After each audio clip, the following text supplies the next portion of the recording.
Burma বিজয়। Marco যখন খানের দরবারে আসেন, তার কিছুকাল পরে খান হাতির ব্যবহার শিখেছিলেন।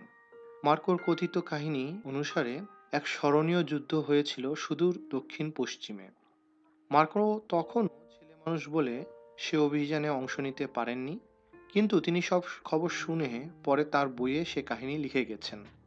খানের সাম্রাজ্যের দক্ষিণে ছিল বার্মা। বার্মা রাজা তার সাম্রাজ্য আক্রমণ করতে পারেন, এই ভয়ে খান একটি সেনাবাহিনী পাঠালেন সীমান্ত রক্ষার জন্যে। এ খবর দক্ষিণ দেশের রাজার কানে গেল এবং তিনি যথাসম্ভব শীঘ্রই আক্রমণ চালাবার সংকল্প করলেন। তিনি এক বিরাট সৈন্যদল সংগ্রহ করে অগ্রসর হলেন বর্তমান চীনের পাওশানে। 60,000 ঘোড়সওয়ার ও পদাতিক সৈন্য ছাড়াও তার ছিল বহু হাতি। প্রত্যেকটি হাতির পিঠে থাকত একটি কাঠের দুর্গ, তাতে অনায়াসে পারত 12 থেকে 16 জন লোক। খানের সিপাহসালার নসরুদ্দিন ছিলেন সাহসী ও কর্মক্ষম। তার অধীনে মাত্র 12,000 সৈনিক ছিল বলে তিনি মনে মনে উদ্বেগ বোধ করছিলেন। যদিও তারা সবাই ছিল পাকা যোদ্ধা। তিনি যখন তাদেরকে চালিত করছিলেন সমতল প্রান্তরের দিকে, তখন তার মুখে কোনো ভীতির চিহ্ন প্রকাশ পেল না। তিনি সৈন্য সমাবেশ করলেন বড় বড় গাছপালা ভরা নিবিড় বনের কাছে। তিনি ভাবলেন, হাতিতে সওয়ার হয়ে দুশমন বাহিনী কঠিন হামলা চালালে তার সৈন্যদল বনের মধ্যে গা ঢাকা দিয়ে সেখান থেকে তীর বর্ষণ করতে পারবে। মঙ্গলরা সমতলে এসে পৌঁছে গেছে শুনে বার্মার রাজা তার সেনাবাহিনীকে হুকুম করলেন তাদের দিকে অগ্রসর হতে। প্রায় 1 মাইল দূরে তিনি সৈন্য সমাবেশ করলেন এবং সামনের সারিতে রাখলেন তার হাতিগুলোকে। তাদের পেছনে দুদিকের প্রশস্ত স্থান জুড়ে থাকল ঘোড়সওয়ার ও পদাতিক সৈন্য। জয়ের ব্যাপারে তিনি ছিলেন দৃঢ় বিশ্বাসী। তিনি তার স্বরে চিৎকার করে সৈন্যদের মধ্যে ঘোষণা করলেন যে তাদের সংখ্যা মঙ্গল বাহিনীর 5 গুণ। তাছাড়া কখনো তারা হাতির হামলার মোকাবিলা করেনি। তারপর তিনি হুকুম জারি করলেন অসংখ্য সিংহাধ্বনি করে সামনের দিকে এগিয়ে যেতে। ইতিমধ্যে খানের সৈন্যদল পরিখা খনন করে তার মধ্যে গা ঢাকা দিয়ে থাকলো। হামলাকারীরা খুব কাছে না আসা পর্যন্ত তারা প্রতীক্ষা করলো এবং তারপরে তারা অসম সাহসে ঝাঁপিয়ে পড়ল দুশমনদের উপর। কিন্তু মঙ্গল বাহিনীর ঘোড়াগুলো কোনো দিন হাতির মতো বিরাট জানোয়ার দেখেনি। তাই হাতির পিঠে বসানো কাঠের দুর্গ দেখে তারা ভয় পেয়ে গেল। তারা পিছু ফিরে ছুটে শুরু করলো। অমনি বিশৃঙ্খল অবস্থা দেখে মঙ্গল সিপাহসালার তার সৈন্যদলকে হুকুম করলেন ঘোড়া থেকে নেমে তাদেরকে বনের মধ্যে নিয়ে বেঁধে রাখতে। ঘোড়া থেকে নেমে সৈন্যরা তক্ষুনি পায়ে হেঁটে এগিয়ে গেল হাতির সারির দিকে। তারপর শুরু করলো তাদের দিকে তীর বর্ষণ।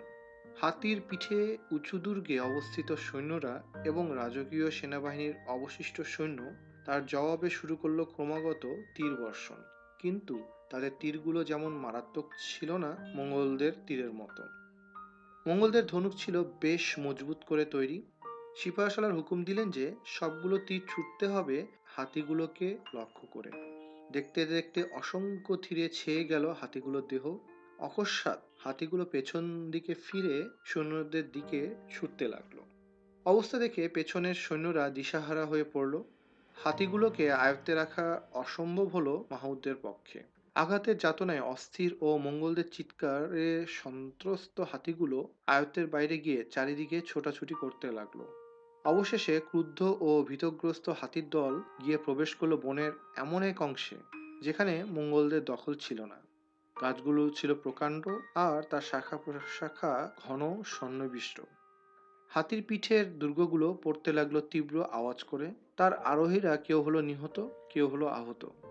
হাতিগুলোকে পালাতে দেখে মঙ্গলদের মনে নতুন সাহসের সঞ্চার হলো। পূর্ণ শৃঙ্খলা সহকারে একটির পর একটি দল তাদের ঘোড়াগুলোকে বন্ধনমুক্ত করে তাতে সওয়ার হলো এবং নিজ নিজ সৈন্যদলের সাথে যোগ দিল। এরপর শুরু হলো রক্তক্ষয়ী ভয়াবহ সংঘর্ষ।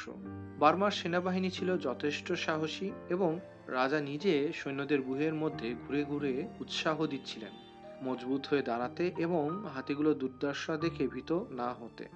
কিন্তু মঙ্গলরা তাদের তীর চালনার নৈপুণ্যে এমন শক্তিশালী ছিল যে তাদের মোকাবিলা করা তাদের পক্ষে সম্ভব ছিল না। বার্মার সৈন্যেরা মঙ্গলদের মতো ভারী বর্ম পরিধান করত না। অল্প সময়ের মধ্যে উভয়ের পক্ষে তীর নিঃশেষ হয়ে গেল। এরপর তারা তরবারি ও লৌহ গদা নিয়ে ভয়াবহ হাতাহাতি যুদ্ধ শুরু করলো। সাহসী বীর বার্মা রাজ সবচাইতে বড় বিপদের মুখে ঝাঁপিয়ে পড়ে সৈন্যদলকে উৎসাহ দিতে লাগলেন মজবুত হয়ে দাঁড়াতে। অবশেষে তিনি দেখলেন যে এই সংঘর্ষ চালিয়ে যাওয়া ও হিংস্র মঙ্গলদের সামনে টিকে থাকা অসম্ভব হয়ে উঠছে। তার বেশিরভাগ সৈন্য যখন হতাহত হয়েছে, ময়দান ঢেকে গেছে মানুষ ও ঘোড়ার মৃতদেহে, তখনও যারা দাঁড়িয়েছিল তারা পালাতে শুরু করেছে। অবশেষে রাজা দেখলেন যে তার ছিন্ন বিচ্ছিন্ন সেনাবাহিনী নিয়ে এখন পালাতে হবে। পালাবার সময় আরো বহু লোক নিহত হলো অনুসরণকারী মঙ্গলদের হাতে। যুদ্ধও চলেছিল ভোর থেকে শুরু করে দুপুর পর্যন্ত। মার্কো লক্ষ্য করে বুঝেছিলেন যে মঙ্গলদের বিজয়ের মূলে ছিল বিশেষ কয়েকটি কারণ। প্রথমত, বার্মা রাজের সৈন্যরা মঙ্গলদের মতো বর্ম পরিহিত করত না। দ্বিতীয়ত, তাদের হাতিগুলোর দেহ হেফাজত করার জন্য কোনো বর্ম ছিল না। মঙ্গলদের তীরের আঘাত থেকে রেহাই পাওয়ার কোনো উপায় ছিল না তাদের, নইলে তারা মঙ্গল বাহিনীর ভিতর প্রবেশ করে তাদেরকে বিশৃঙ্খল করে দিতে পারত। মার্কোর মতে আরেকটি দফা ছিল আরো বেশি জরুরি।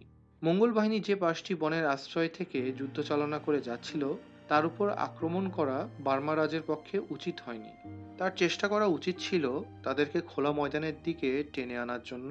তাহলে মঙ্গলরা সশস্ত্র হাতি হামলা প্রতিরোধ করতে পারত না এবং সেখানে বার্মা রাজ তার পদাতিক সৈন্যের দুটি দল নিয়ে ঘিরে ফেলতে পারতেন তাদেরকে। দুশ্মনদের উপর হত্যালীলা চালিয়ে মঙ্গল সৈন্যেরা ফিরে গেল সেই বনে, যেখানে দুশ্মনদের পলাতক হাতিগুলো আশ্রয় নিয়েছিল। এবার তারা দখল করলো হাতিগুলোকে। এমন কতকগুলো লোক তখনও বেঁচে ছিল যারা হাতি চালাতে জানত। তাদেরই সাহায্যে তারা ধরে নিয়ে গেল 200 হাতি। মার্কো বলেছেন, এই যুদ্ধ থেকে শুরু করে খান তার সেনাবাহিনীতে হাতির ব্যবহার চালু করলেন। ব্যক্তিগতভাবে মার্কোর কাছে আরো জরুরি ছিল এই যুদ্ধের ফল। বার্মার রাজার পুরো রাজ্যটি দখল করে খান সামিল করে নিয়েছিলেন তার নিজের সাম্রাজ্যের সাথে। কয়েক বছর পরে মার্কোকে পাঠানো হয়েছিল বার্মা ও দক্ষিণ পশ্চিমের অন্যান্য এলাকায় খানের রাষ্ট্রদূত নিযুক্ত করে। খান জানতেন যে তার স্বজনদের অনেকের উপর এবং তার বিজিত চীনাদের উপর বিশ্বাস রাখা চলে না। সুতরাং কখনো কখনো তিনি জরুরি কর্তব্যের ভার দিতেন বিদেশি লোকের উপর। এমনি এক বিদেশি ছিল সেই দুর্বৃত্ত আহমদ, যাকে হত্যা করা হয়েছিল খানের প্রাসাদে।